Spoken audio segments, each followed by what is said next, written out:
नागरिक के घर पर एक गुमानी दास नाम के संत आया करते थे और उस गुमानी दास संत का नारनौल से आधा 1 किलोमीटर की दूरी पर 1-2 किलोमीटर की दूरी पर आश्रम बना रखा था और वहां वो हफ्ता 10 दिन महीना 2 महीना रुक कर जाया करते थे। चलते फिरते दूसरी जगह भी आश्रम बना रखे थे। एक दिन उसने अपने पड़ोस में वो गुमानी दास जी उस नित्यानंद जी के पड़ोस में बिल्कुल 1-2 मकान छोड़कर वहां सत्संग करने आई हुई थी और सत्संग के अंदर विचार दिए जाते हैं, ये ज्ञान कराया जाता है कि तू कौन है, कहां से आया था, आप जी का उद्देश्य क्या है, आप कर के रहे हो। तो प्रत्येक व्यक्ति जब तक परमात्मा के ज्ञान से अध्यात्म ज्ञान से परिचित नहीं होता अपने जिस भी कर्म को कर रहा है उसको श्रेष्ठ मानता है। जैसे कसाई बकरे पालता काटता है, पशु काटता है, हिंसा करता है, तो अपने काम को गलत नहीं मान रहा हो। जिस दिन उसके हृदय में ये पता लग जाएगा तो जुल्म कर रहा है, उसके बाद उसकी वो कर्द उठा को नहीं। इसी प्रकार जो भी जो कर्तव्य कर रहा है उसको सही मान रहा है अपने पैमाने से, अपने दृष्टिकोण से। तो नित्यानंद जी ने वो सत्संग सुना कि भी 2 दिन का जीवन है, ना जाने कब मृत्यु हो जा। और फिर उसको अपनी याद आई कि मेरे माता पिता दोनों मर गए, उन्होंने हमें चाह से जन्म दिया था और सोचा था अपने बच्चों को पालें पोसेंगे, बुढ़ापे में मैं सुख होगा, और वो जाते रहे, उनकी मृत्यु होगी। तो वह एकदम हृदय में उथल पुथल माच गई। रात का समय था, छत पर बैठकर, गर्मियों का मौसम था, छत पर बैठकर पूरा सत्संग सुना। रात्रि की आवाज बहुत दूर तक जाती है और थोड़ी सी दूरी की आवाज ऊपर आसानी से सुनाई देती है। उस संत जी ने बहुत से उदाहरण दिए। सर्व सोने की लंका होती रावण से रणधीरम, एक पलक में राज विराजीव जम के पड़े जंजीरम। मन तो सुख के सागर बसरे, भाई और न ऐसा यसरे। दुर्योधन से राजा होते संग इकोतर बाई, 11 अक्षौणी संग चले थी देही गीद ना खाई।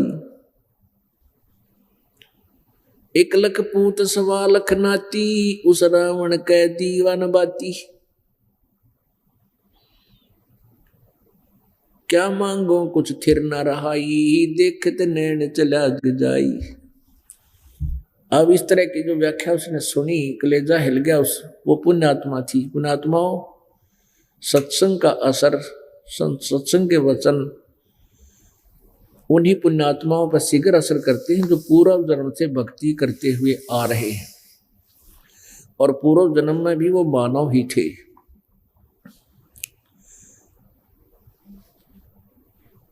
जड़ दुनी से आए हुए प्राणी सत्संग सुना नहीं करते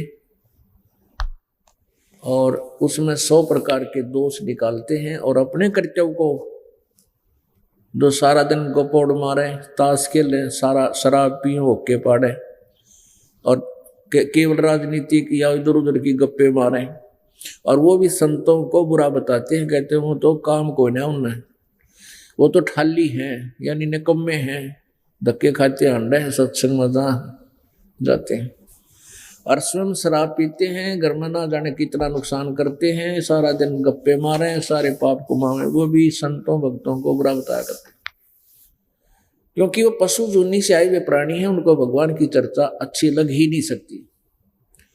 लग भी सकती है लेकिन बहुत अधिक प्रयत्न की आवश्यकता, मेहनत की आवश्यकता पड़ेगी।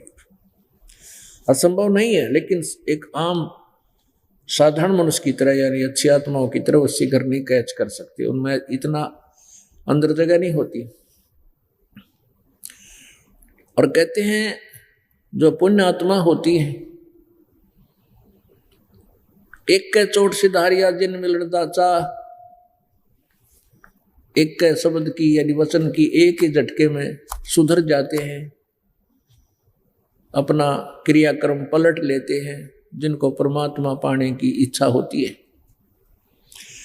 अब नित्यानंद जी को सारी रात नींद नहीं आई, न सोचा है भगवान ये क्या जीवन है। दिन में धंधा करो, सुबह खाओ, दिन में खाओ, शाम में खाओ, पढ़ कर सो जाओ, फिर उठो, फिर खाओ, सारा धंधा करो, फिर मर जाओ, इसी तरह इसी प्रोसीजर में मर जाओ। और पृथ्वीपति चकवे गए जिनके चक्कर चलंत, रावण श्री के कौन गणे ऐसे गए अनंत। तो उस नित्यानंद जी को नींद नहीं आई, सारी रात सोचता रहा अब क्या करूं। एक काल ने पुण्यात्माएं जो है ये ऐसी जगह पर जन्म देता है जहां से निकलना आसान नहीं होता। जैसे मीराबाई जी को ऐसी जगह जन्म दे दिया कि घर से बाहर नहीं निकलने दे लड़कियों को ठाकुर लोग।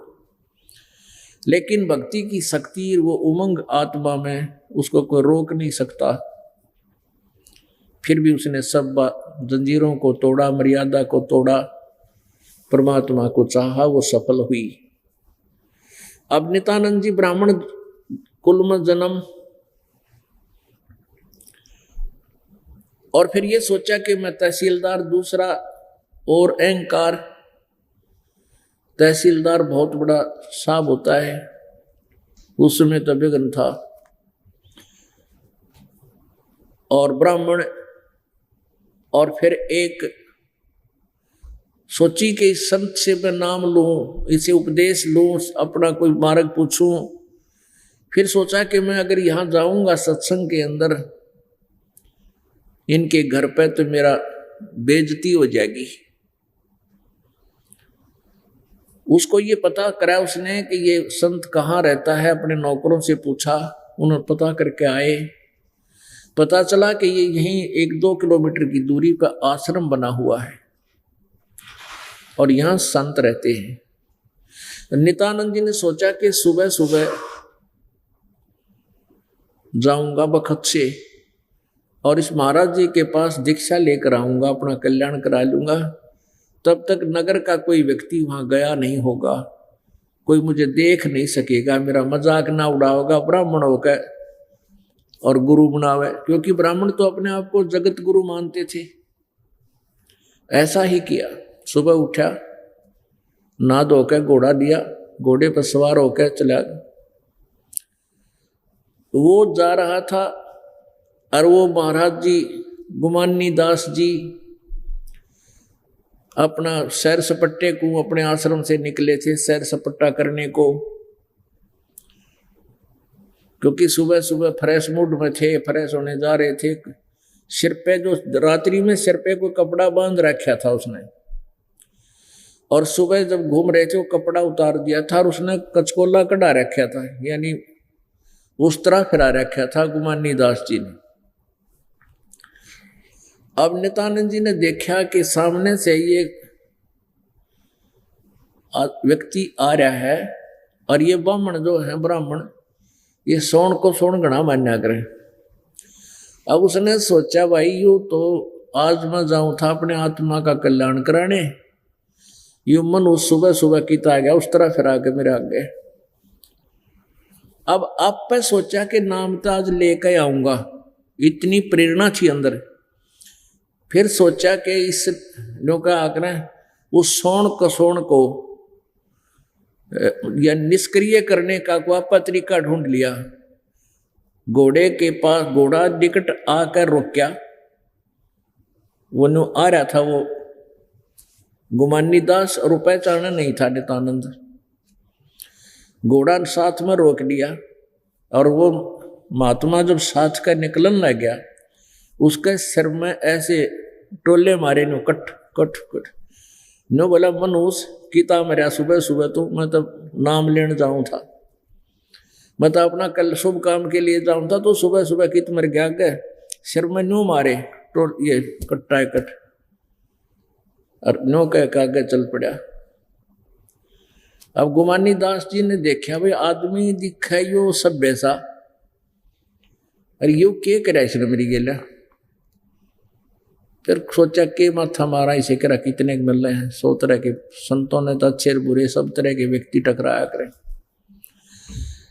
वो चला गया, उसकी क्रिया में सोचता रहा कि बात नहीं, कोई पागल नहीं, अच्छा सभ्य आदमी दिखे, कोई अधिकारी दिखाई देता है, ये न्यो के कर गया मेरी गिला। वो चला गया और नित्यानंद जी वहां पहुंचे।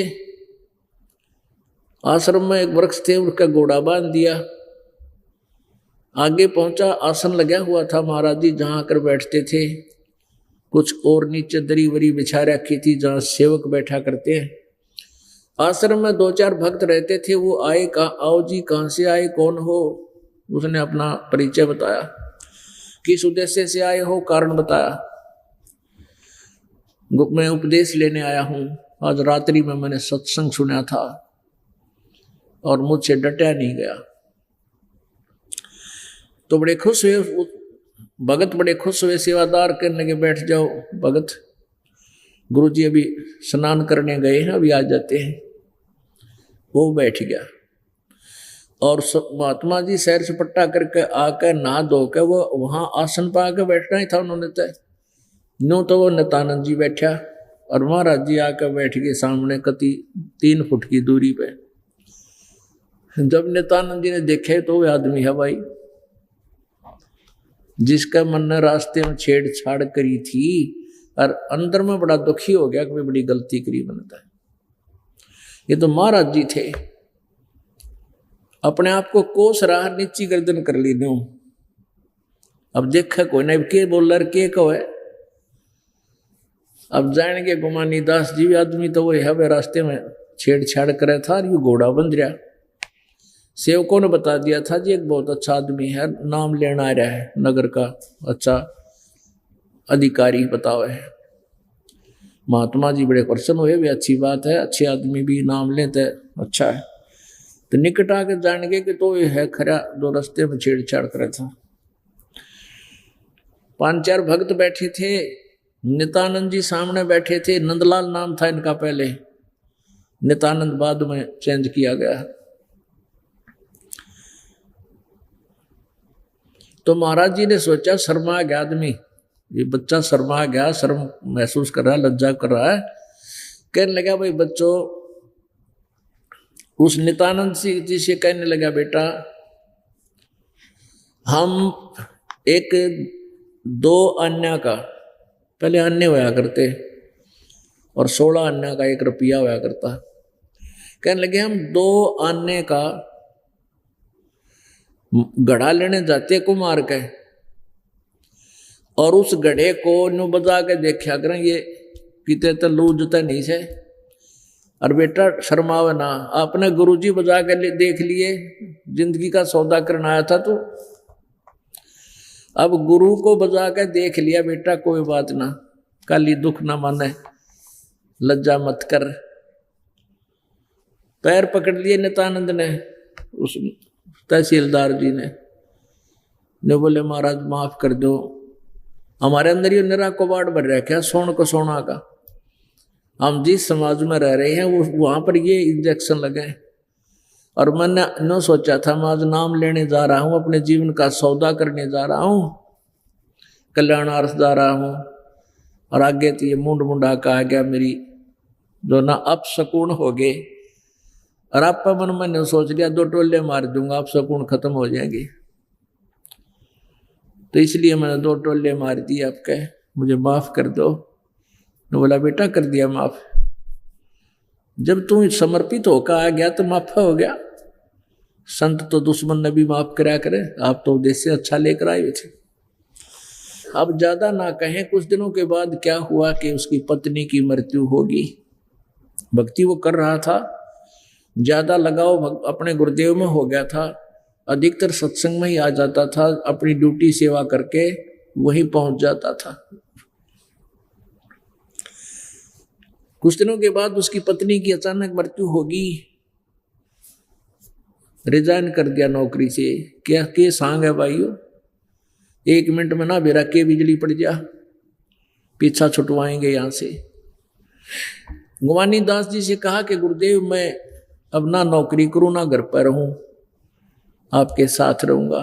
गुरुजी बोले भाई मेरे साथ कब तक रहेगा, मैं तो बूढ़ा आदमी हो रहा हूँ और 10 साल में मेरी मृत्यु हो जाएगी, बता मेरे साथ कहाँ तक रहेगा, अपनी भक्ति कर, नौकरी भी कर। न बोला जी ना हुआ नौकरी भी, और आपकी जो आज्ञा होगी। तो उन्होंने कहा भाई ठीक है, तू अपनी भक्ति कर और इधर चला जा। वो इधर आ गया हरियाणा में, हरियाणा में तो था, इधर आ गया ये दादरी के आसपास। यहाँ एक बहुत बड़ा जंगल था, 4-5 गांवों की सीमा इकट्ठी लगती थी। दूबलधन माजरा इधर बास और ये बिगोवा या कई गांव हैं। तो उसको जटेला जोड़ कहा करते, जटेला वहां रहा करते थे। जटेला तालाब, वो क्षेत्र का नाम जटेला बोले थे, तो वहां रहा करते थे।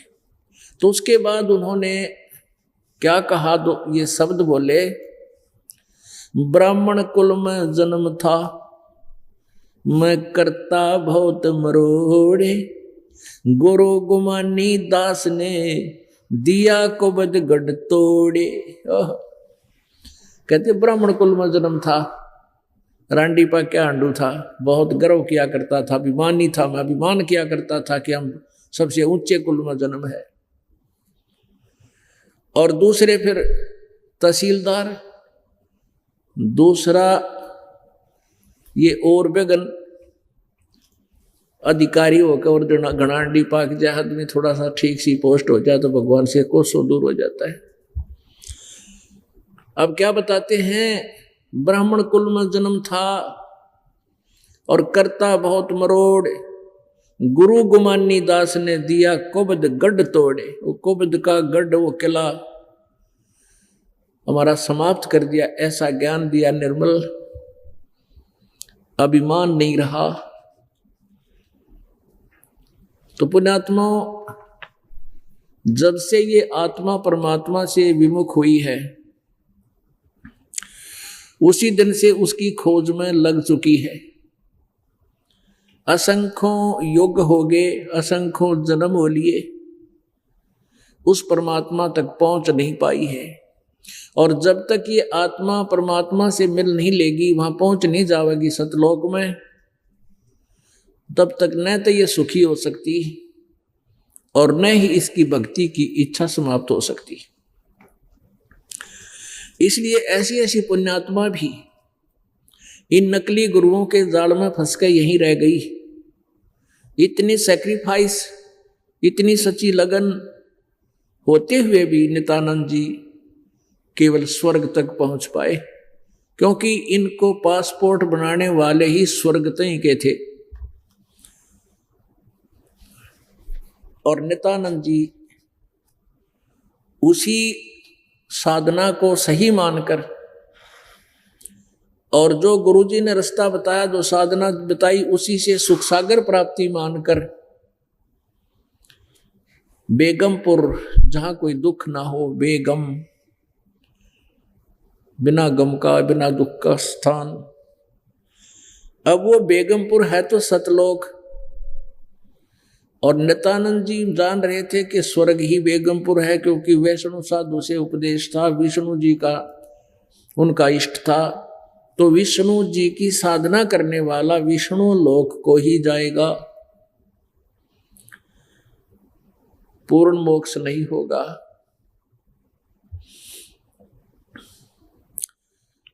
अब ये तो एक इनकी कहानी सुनाई कि भाई जिन्होंने परमात्मा के पाने की चेष्टा की, तो उन्होंने आगा पीछा नहीं देखा। हमने ये देखना है कि उन्होंने ना कोई कुल देखा, जाति नहीं देखी, और ना ही समाज के रीति रिवाजों की तरफ ध्यान दिया। तो पुण्यात्माओं, अब नित्यानंद जी विष्णु जी के उपासक थे। आज सुबह के सत्संग में आप जी ने सुना था, परमात्मा की वाणी है कबीर परमेश्वर जी की, राम नाम रटते रहो, राम नाम रटते रहो, जब तक घट में प्राण। कदे तो दीन दयाल के भनक पड़ेगी कान। राम नाम रटते रहो, परमात्मा के नाम का जाप करते रहो आखिरी श्वास तक। अब पुण्यात्माओं, सुबह सत्संग में आपको क्लियर किया था कि कौन से भगवान का नाम जाप करें और उस भगवान का वो नाम क्या है। परमात्मा की परिभाषा भी बताई थी कि 3 लोक के राम कहो, स्वामी कहो, प्रभु को साहब कहो। 3 लोक के राम हैं ब्रह्मा विष्णु महेश, प्रभु स्वामी। एक एक विभाग के मंत्री हैं समझो। एक ब्रह्मांड में 3 लोक, वैसे तो 14 लोक हैं, वो इन 3 लोकों से भी अलग हैं। वहां इन ब्रह्मा विष्णु महेश का अधिपत्य नहीं है। इस पृथ्वी लोक पर, ऊपर स्वर्ग लोक पर और नीचे पाताल लोक पर, इन 3 लोकों में ये एक एक विभाग के मंत्री हैं, राम हैं, मालिक हैं, स्वामी हैं। इनके पिताजी 21 ब्रह्मांड के राम हैं, प्रभु हैं, स्वामी हैं, साहब हैं, और उसको ओ ब्रह्म कहते हैं। और परब्रह्म जो इससे नेक्स्ट ब्रह्म है, काल से नेक्स्ट ब्रह्म परब्रह्म, वो 7 संख ब्रह्मांड का स्वामी है, प्रभु है, राम है। और परम अक्षर ब्रह्म, गीता जी अध्याय नंबर 8 के श्लोक नंबर 1 में अर्जुन ने पूछा कि हे प्रभु, आपने गीता जी अध्याय नंबर 7 के श्लोक नंबर 29 में 29 में कहा है कि मैं जो ज्ञान बता रहा हूं कि तत्वदर्शी संतों की खोज करो, उसके बाद उनसे ज्ञान पूछो।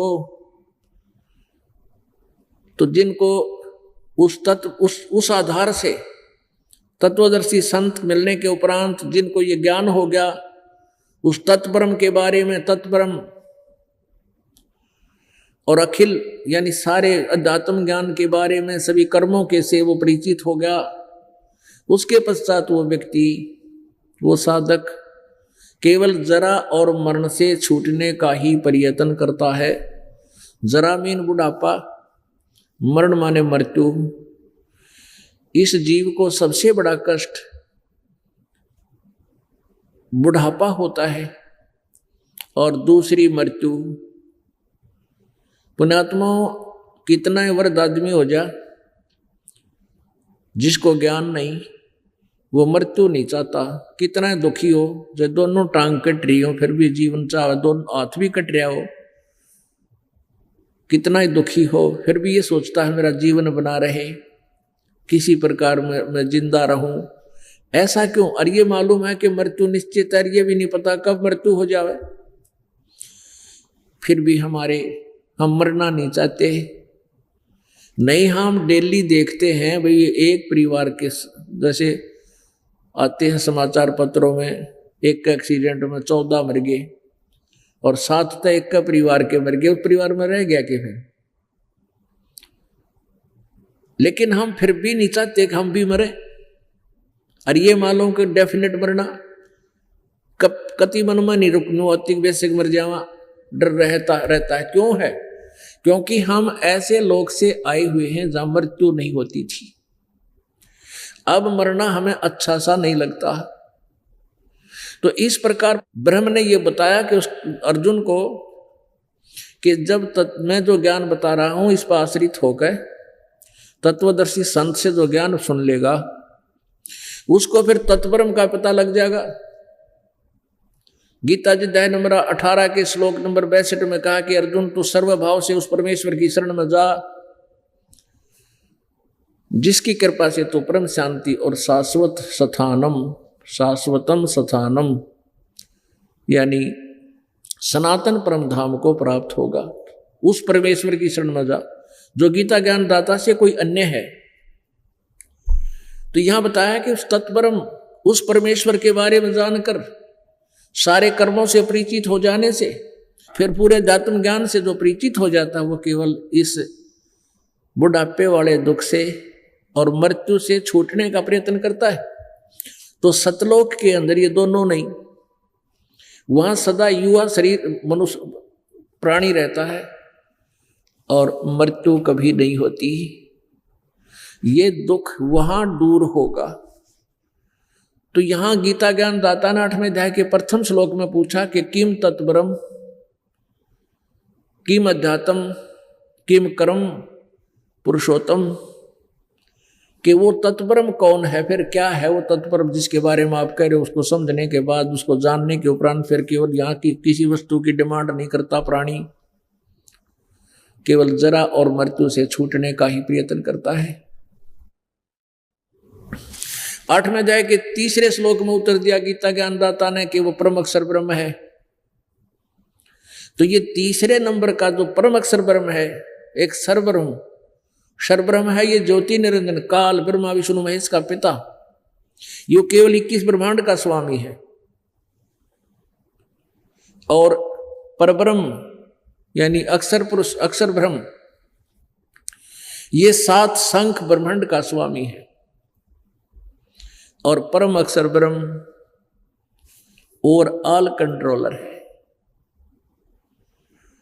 तो परम अक्षर ब्रह्म ये पूरे सभी ब्रह्मांडों के ऊपर 21 ब्रह्मांड काल के 7 संग ब्रह्मांड इस परब्रह्म के, अक्षर पुरुष के, अक्षर ब्रह्म के ऊपर ये परम अक्षर ब्रह्म, परम अक्षर पुरुष, ये ओवरऑल कंट्रोल सबका मालिक कुल धनी है। तो वो असंख्य ब्रह्मांड का राम है। अब वही राम, वही परमात्मा, वही अल्लाह, वही खुदा, वो गॉड बनारस में, भारतवर्ष की पवित्र भूमि, पवित्र शहर काशी में एक जुलाहे की भूमिका करते हुए 120 वर्ष तक रहे। वो कबीर जुलाहा नाम से सुप्रसिद्ध हुए। लेकिन वो परमात्मा थे, वो भगवान थे, सबके कुल मालिक थे।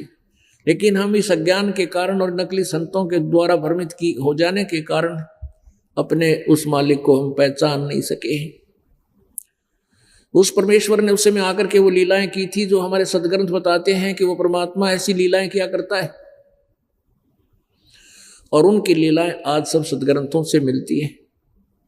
ये लक्षण है उस परमात्मा के, ये गुण है उस भगवान के, जो कबीर देव ने, कबीर साहब ने अपने लीला जीवन काल में जो लीलाएं की, वो सब सदग्रंथ वेद उसका प्रमाण करते। भगवान ऐसे ही क्या करता है।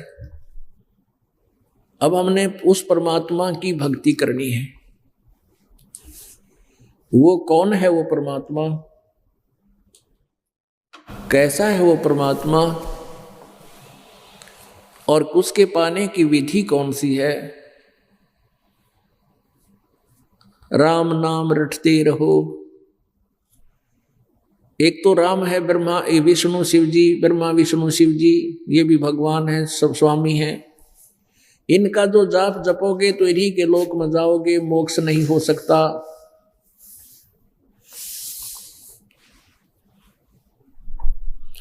इसलिए हमने कौन से राम का जाप करना है और उसका कौन नाम है जाप करने का, वो चुनना है। आज सुबह के सत्संग में बताया था,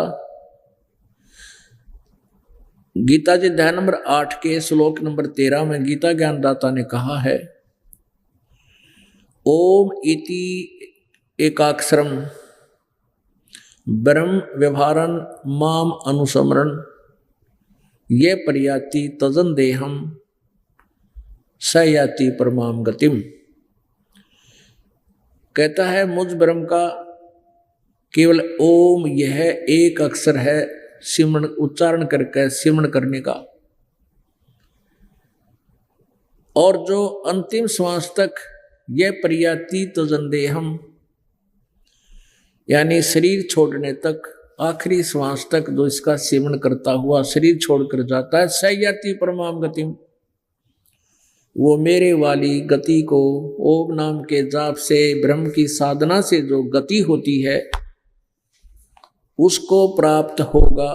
और अपने वाली गति को गीता जी अध्याय नंबर 7 के श्लोक नंबर 18 में गीता ज्ञानदाता ने कहा है कि ये उदार व्यक्ति, नेक आत्मा, ज्ञानी हैं तो अच्छी आत्माएं, लेकिन ये भी मेरे वाली अनुतमाम गति में, अश्रेष्ठ गति में, घटिया गति में व्यवस्थित हैं। पुण्यात्माओं, हम गीता जी का नित्य पाठ किया करते थे,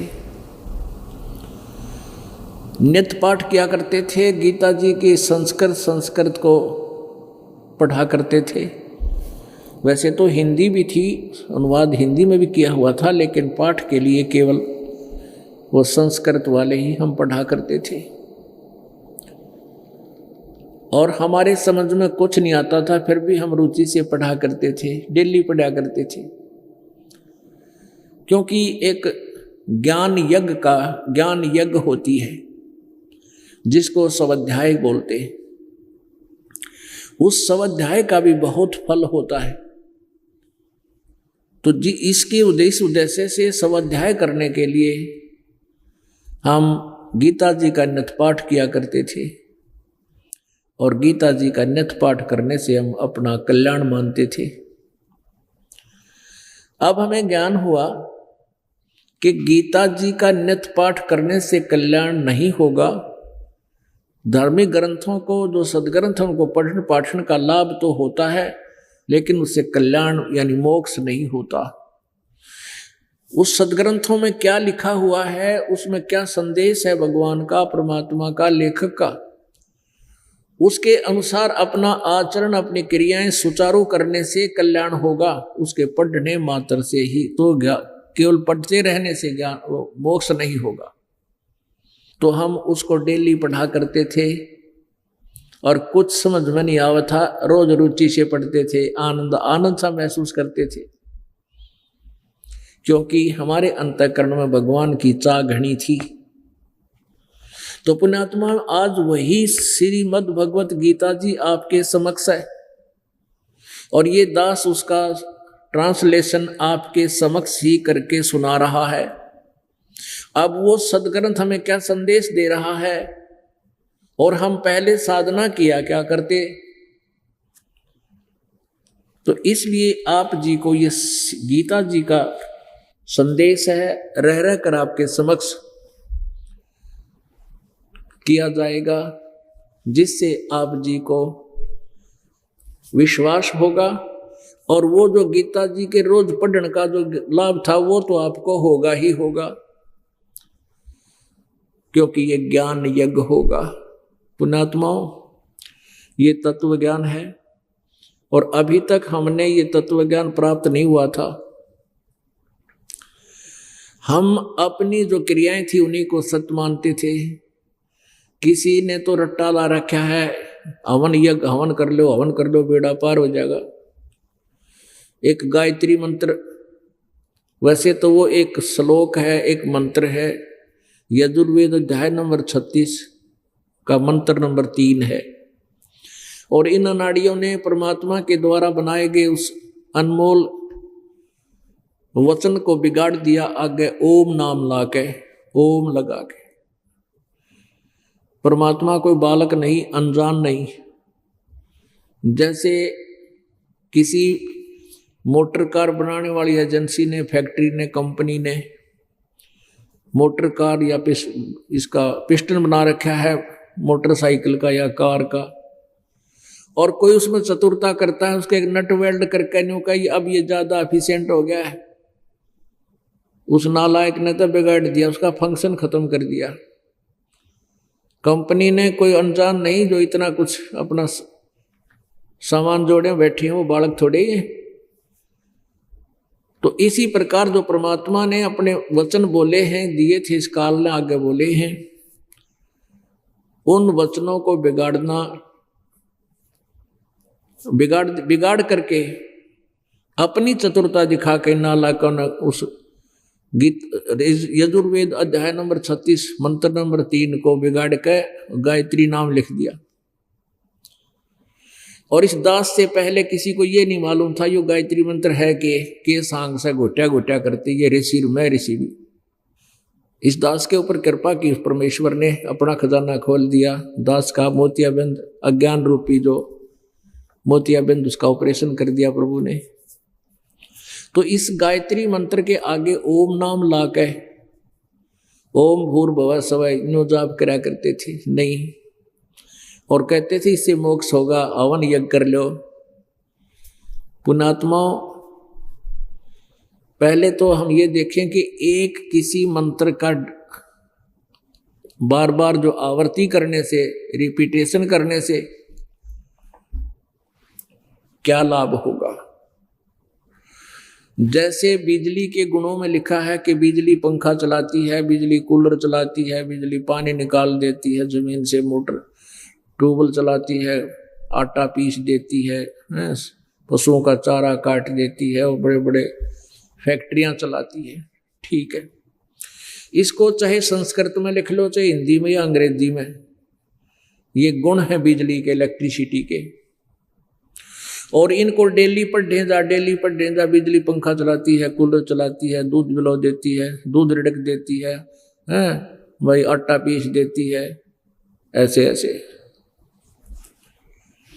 अब उससे क्या लाभ होगा? उससे तो जानकारी हुई है कि बिजली ऐसे काम की चीज है। अब वो पावर मिलाकर वो हमारे घर में काम करे कैसे, ये विधि न्यारी है। उसके लिए से प्रोसीजर है, एक फॉर्म लो, उसके सारी फॉर्मेलिटी पूरी करो, बिजली वाले महकमे में जाओ, वहां उनके जो भी पैसे जमा कराने हैं उनके वो सिक्योरिटी जमा कराओ, और जो फॉर्मेलिटी पूरी करो, फिर वो कनेक्शन मिल जाएगा। फिर वो बिजली डेली वो एक काम करेगी जो रोज पड़ा करते हैं। तो ये गायत्री जो मंत्र है, ये प्रभु परमेश्वर पूर्ण परमात्मा के गुणों का गान करता है। वो परमात्मा स्वयंभू है, सबसे पहला परमात्मा है। और हे परमात्मा, हमारी बुद्धि को अपने चरणों में लगाए रखना, हम आपका गुणगान करते रहें। आप पूर्ण परमात्मा हो, आप सुखदाई हो, ये अर्थ बनता है इस यजुर्वेद अध्याय नंबर 36 के श्लोक नंबर 3 का, मंत्र नंबर 3 का। और इसको हम डेली रोज पढ़ लें श्लोक को। भूर्भुवः स्वः तत्सवितुर्वरेण्यं भर्गो देवस्य धीमहि धियो यो न प्रचोदयात्। इससे तो परमात्मा के गुणों का ज्ञान हो रहा है। अब वो परमात्मा जो सुख दे वो कैसा है, कौन है, कहाँ रहता है, उसकी प्राप्ति कैसे होती है, तो सतगुरु संत बताया करते हैं। अभी आपने ये शब्द सुना कि और बात तेरे काम नहीं आवे, संतों शरण लाग रे, और केस होवे गफलत में बंदे, जाग जाग नर जाग रे। तो उस परमात्मा के पाने के लिए संतों को, यानी परम तत्वदर्शी संत की खोज कर, गीता जी अध्याय नंबर 4 के श्लोक नंबर 34 में, यजुर्वेद अध्याय नंबर 40 के श्लोक नंबर 10 से लेकर 13 में यह स्पष्ट किया है कि इस वेद ज्ञान दाता से कोई और ज्ञान है, और ही कोई संत बताएगा, और वेदों से भी अलग से वो ज्ञान होगा, इंक्लूडिंग वेद भी होगा। अब जो दास आपको बताना चाहता है कि कोई तो केवल एक हवन यज्ञ करके और गायत्री मंत्र का जाप करके अपने आप को मोक्ष, अपना कल्याण मानता है, कोई मंत्र जाप करके, कोई मंत्र, कोई भूर्भुवः ओम नमः शिवाय, कोई ओम वासुदेव नमो, इस तरह के ये अपने मनगढ़ंत कथाएं, मनगढ़ंत मंत्र बना के मनमान्य आचरण कर रहे हैं। हम मान लीजिए आप हवन यज्ञ करते हैं, हवन भी एक यज्ञ होगी, फिर डेली मान लीजिए गीता जी का पाठ करते हो, वो भी एक यज्ञ होगी, वो ज्ञान यज्ञ होती है। और इस जिसको गायत्री मंत्र कहा करते, यजुर्वेद अध्याय नंबर 36 का श्लोक नंबर 3, इसका बार बार पढ़ने से भी ज्ञान यज्ञ ही होती है। अब मोक्ष मार्ग में ज्ञान या यज्ञ कितना काम करती है? जग सारा रोगिया रे जिन सतगुरु वैद न जान्या जग सारा रोगिया रे। जग सारा रोगियो रे जिन सतगुरु वैद न जान्या जग सारा रोगिया रे। भाई जन्म मरण का रोग लगा है या तृष्णा बडरी खांसी। जन्म मरण का रोग लगा है या तृष्णा बडरी खांसी। आवागमन की डोर गले में या पड़ी काल की फांसी। जग सारा रोगियो रे जिन सतगुरु वैद न जान्या जग सारा रोगिया रे। भाई साचा सतगुरु कोई है न पूजे इन झूठों जगपतियासी। सच्चा सतगुरु कोई है न पूजे झूठों जगपतियासी। अंधे की बाँ गई अंधे ने ये मार्ग कौन बतासी। जग सारा रोगिया रे जिन सतगुरु वैद न जान्या जग सारा रोगिया रे। भाई देखा देखी गुरु से बन गए किया न तत्व विचारा। देखा देखी गुरु से बन गए किया न तत्व विचारा। गुरु से दोनों के सिर पे काल ठोके पंजारा। जग सारा रोगिया रे जिन सतगुरु वैद न जान्या जग सारा रोगिया रे। जग सारा रोगिया रे जिन सतगुरु वैद न जान्या जग सारा रोगिया रे। भाई सार शब्द सर जीवन बूटी घिस घिस अंग लगावे। सार शब्द सर जीवन बूटी घिस घिस अंग लगावे। कह कबीर तुम सतकर मानो ये जन्म मरण मिट जावे। जग सारा रोगियो रे जिन सतगुरु वैद न जान्या जग सारा रोगिया रे। जग सारा रोगिया रे जिन सतगुरु वैद न जान्या जग सारा रोगिया रे। अब इसमें पुण्यात्माओं बताया कि जन्म मरण का रोग लगा है या तृष्णा बढ़ी खांसी। ओए होए अब पुण्यात्माओं हम सभी को जन्म और मृत्यु का दीर्घ रोग लगा हुआ है। इस जन्म मृत्यु के रोग को काटने में हमने कौन कौन सी औषधियों की आवश्यकता पड़ेगी। उनमें से ये यज्ञ भी एक सहयोगी है। जैसे कोई दीर्घ रोगी व्यक्ति डॉक्टर के पास जाता है, डॉक्टर सबसे पहले जाते ही उसके ग्लूकोज लगा देता है और ऑक्सीजन लगा देता है। तो ऑक्सीजन और ये ग्लूकोज रोग नाशक नहीं है। वो तो शरीर को मेंटेन रख सकते हैं कुछ समय तक और फिर उस रोग के काटने का जिसके कारण वो वीक हुआ है, जिसके कारण वो इतना असहाय हो गया है, उठाकर ले गए हैं, वो रोग ढूंढेगा डॉक्टर। उस रोग का फिर अलग से और ट्रीटमेंट है। वो टेबलेट्स न्यारी है, इंजेक्शन न्यारे है, वो प्रोसीजर उस ग्लूकोज से अलग है। तो पुण्यात्माओं इस जन्म मरण के रोग को काटने के लिए, समाप्त करवाने के लिए ये यज्ञ 5 यज्ञ हैं। ये ग्लूकोज का काम करती है। एक यज्ञ है धर्म की,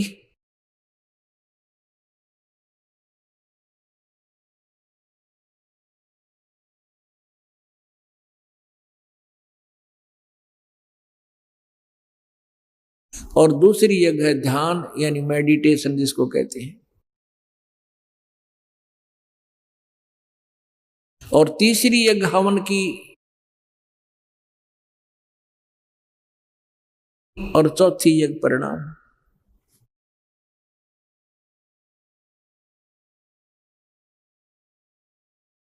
और पांचवी यज्ञ ये ज्ञान यज्ञ है।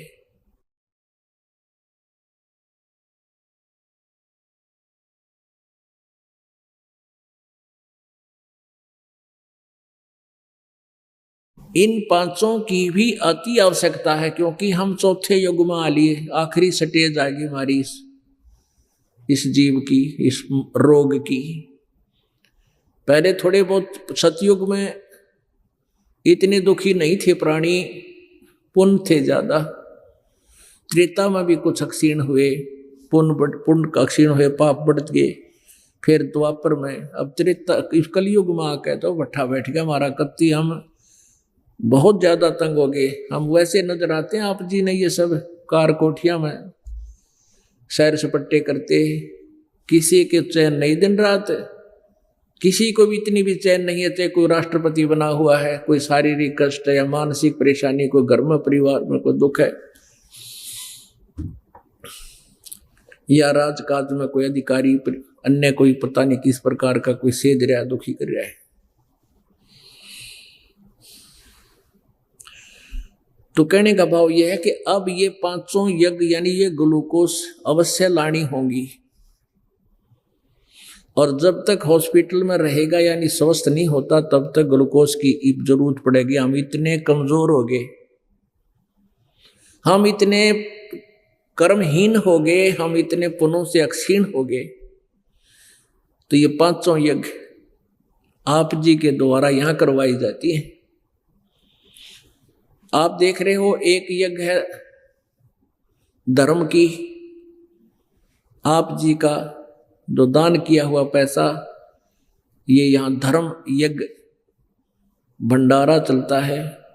ये शेड बनाया गया है, आप जी के लिए पंखे लाए गए हैं, मैट बिछाए गए हैं, ये धर्म यज्ञ है। एक यज्ञ है धर्म की और दूसरी यज्ञ है ध्यान। अब हम ध्यान मेडिटेशन जो कहा करते थे, वो ध्यान यहाँ संत मते में वो मेडिटेशन नहीं है। ध्यान मीन परमात्मा की तरफ एक विशेष टेंशन बन जाना। जैसे किसी का कोई काम की टेंशन बन जाती है तो कितना कोशिश कर ले 1 मिनट में वहीं पर दिमाग की सुई वहीं जालेगी, मन की सुई। तो इसी प्रकार हम शरीर संसारिक कार्य करते हुए भी और यहाँ सत्संग सुनते हुए तो कहना ही क्या, सीधा टारगेट परमात्मा में ही हमारा ध्यान रहता है, उसी में मेडिटेशन हो रहा है। तीसरी यज्ञ है हवन की। यहाँ पर आप जी के द्वारा जो भी ज्योति के लिए ज्योति बोते हवन को पैसा दिया जाता है और आप जी अखंड पाठ करवाते हैं। अब जितने भी पाठ होते हैं, जैसे अब के बार पिछली बार 250 पाठ थे, यानी 2.5 क्विंटल देसी घी का हवन हुआ। अब के 200 पाठ हैं, 2 क्विंटल घी का वो सामने हवन हो रहा है। तो पर ऐसे ये हवन यज्ञ है, सबका मिलजुल कर हवन हो रहा है। आप जी को जिनका इसमें योगदान है सबको इसका लाभ मिल रहा है। जिसने उस एवरेज रेशो में दान आपका, सबको उसका एवरेज रेशो में पुण्य मिलेगा। जिन पाठ के अतिरिक्त भी हम अलग से हवन करते रहते हैं, अलग से ज्योति जगाते हैं, वो आप सबका उसमें योगदान होता है। तीसरी यज्ञ हवन की, चौथी यज्ञ प्रणाम, दंडवत प्रणाम करते हैं। ये भी एक यज्ञ है, ये भी एक पुण्य है। और 5वीं यज्ञ है या ज्ञान की। तो ये ज्ञान पांचों यज्ञ भी आवश्यक हैं। ये ग्लूकोज भी जरूरी है, अति आवश्यक है हमारे लिए। हम बहुत पाप पुण्य कर्महीन हो गए और पाप गढ़े बढ़ गए। तो हमने पुनः को बढ़ाना है अपने को। तो इस प्रकार इस दीर्घ रोग जन्म मृत्यु के रोग को काटने के लिए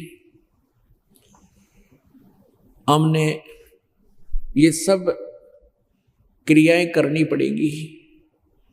तो कहने का भाव यह है कि कोई कुछ साधना करता था, कोई कुछ साधना करता, जैसे गीता जी अध्याय नंबर 4 के श्लोक नंबर 25 से लेकर 31 तक बताया कि कोई तो स्वाध्याय करता है, कोई देवताओं की पूजा करता है, कोई योग अभ्यास करता है, कोई तीक्ष्ण व्रत अहिंसावादी ही होता है, मुंह पर पट्टी बांध कर नंगे पैरा घूमता रहता है।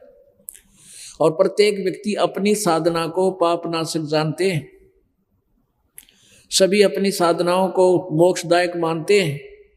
फिर कहा कि चौथे अध्याय के 32वें श्लोक में कि सच्चिदानंद घन ब्रह्म की वाणी में जो परमेश्वर ने स्वयं आकर के अपने मुखारविंद से जो ज्ञान दिया है उसको कबीर वाणी बोलते हैं। उस कबीर वाणी के अंदर इस पर बहुत प्रकार के यज्ञ विस्तार से कहे गए हैं, उसको उनके करने से तेरा पूर्ण मोक्ष हो जाएगा। चौथे अध्याय के 34वें श्लोक में बताया कि उस तत्व ज्ञान को जो सच्चिदानंद घन ब्रह्म की वाणी में ब्रह्मणे मुखे सच्चिदानंद घन ब्रह्म की वाणी में लिपिबद्ध है, उसको किसी तत्वदर्शी संत के पास जाकर समझ, यानी गीता के अंदर वो ज्ञान नहीं है। तो ये दास वो तत्वदर्शी संत परमेश्वर ने बना दिया और अब ये ज्ञान भी आपके समझ में आ जाएगा, डिफरेंस भी आपके समझ में खूब आ जाएगा। अब प्रसंग चल रहा है कि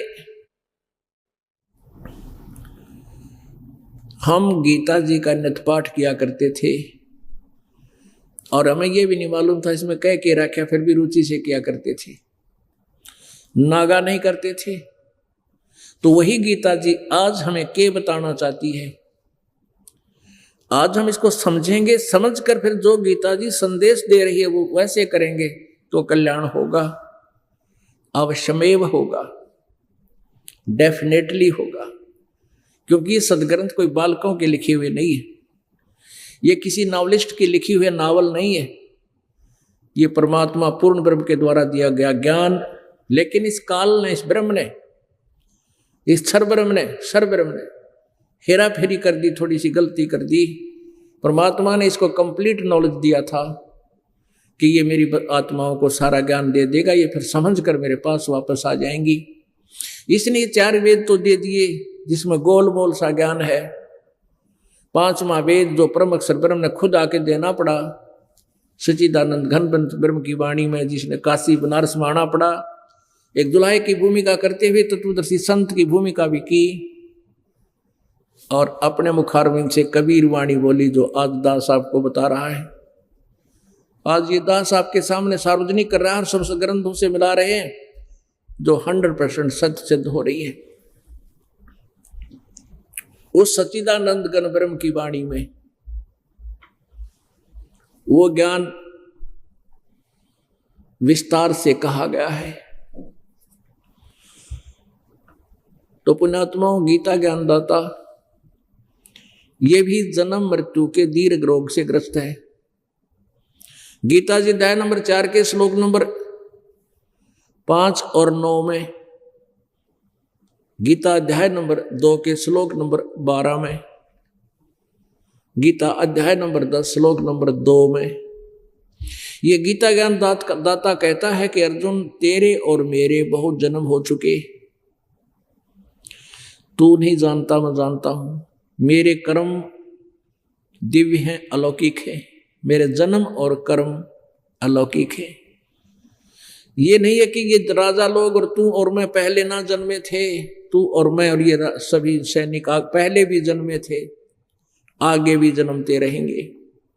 गीता जी अध्याय नंबर 2 के श्लोक नंबर 17 में कहा कि अविनाशी तो उसको जान जिसको मारने में कोई सक्षम नहीं है और जिसने सारे ब्रह्मांडों की रचना की है।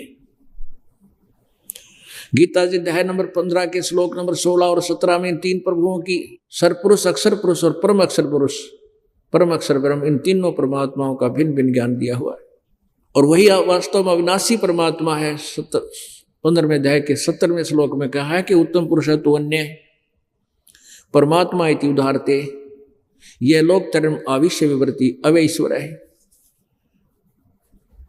वो परम वो पुरुषोत्तम यानी सही भगवान उत्तम परमात्मा तो कोई और है जो 16वें श्लोक से में वर्णित सरपुरुष और अक्षर पुरुष से भी न्यारा है, और वही वास्तव में अविनाशी है, और वही तीनों लोकों में प्रवेश करके सबका धारण पोषण भी वही करता है और निमित्त किसी को बना देता है। तो पुण्यात्मा, हम गीता जी के ज्ञान को जैसे पहले पढ़ा करते थे डेली, तो ऐसे ही आप जी को गीता जी का ज्ञान समझाया जाएगा। ज्ञान यज्ञ का फल तो होगा ही होगा, लेकिन वो तत्व ज्ञान रूपी दीपक भी आपका प्रज्वलित होगा। उस तत्व ज्ञान की रोशनी में फिर आप भटक नहीं सकते, रास्ता भ्रमित नहीं होगे, रास्ते से विचलित नहीं हो सकते। हमने अभी तक लोक वेद सुन रखा था। लोक वेद में हमने ब्रह्मा विष्णु महेश को अजर व अमर जाना था। इनके कोई माता पिता नहीं, यही सुना था। यही कुल मालिक, सब ब्रह्मांडों के मालिक, सारी सृष्टि के रचनहार हमने ऐसा सुना और जाना था उस लोक वेद के आधार से। और जो पूजाएं हम क्या करते थे, तीर्थों व्रत करते थे, तीर्थों में जाते थे, मंदिरों में जाते थे, मस्जिदों में जाते थे, उसी को हम फाइनल हनुमान जी की पूजा करते थे, व्रत रखते थे मंगलवार का जैसे वैसे, और अपने मनमुखी नाम जाप करते थे, हरे राम राधे श्याम सीता राम राधे राधे श्याम मिला दे। ये सब लोक वेद था, ये मनमाना आचरण था, मनमानी पूजाएं थी। गीता जी अध्याय नंबर 16 के श्लोक नंबर 23 में जिसे कहा कि शास्त्र विधि को त्याग कर जो मनमाना आचरण करते हैं उनको कोई लाभ नहीं होता, ना उनको सुख होता, ना उनकी गति होती, ना ही कोई उनको सिद्धि प्राप्त होती, अर्थात व्यर्थ, यूजलेस।